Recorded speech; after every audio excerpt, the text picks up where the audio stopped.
संत आणि तुमच्या माझ्यामध्ये हा फरक आहे. अनेक लोक वारकऱ्यांचे विरोधक का झाले पाहिजे? त्यांनी गाथा ज्ञानेश्वरी वाचलेलीच नसते.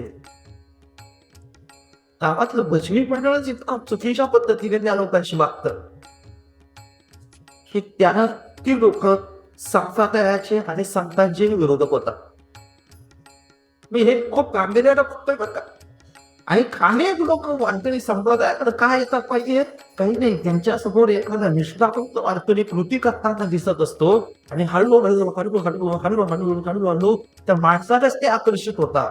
नंतर विचाराकडे आकर्षित होतात. नंतर तो माणूस आणि त्या माणसाचा विचार बाजूला पडतो आणि गठ्ठा त्याने तुमच्या प्रेमात पडतात.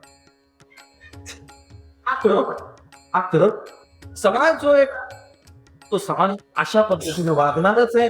तुम्ही आम्ही आपण सगळ्या मंडळींनी वाढव ठेवणं मग म्हणत तशी तळ लोकांनी तुम्हाला मला वाढी काय किंवा सुंदर म्हटलं काय तरी सुद्धा मी जो प्रवाचा मार्ग निवडलेला आहे तो मार्ग मी सोडणार नाही, ही भूमिका घेतली पाहिजे.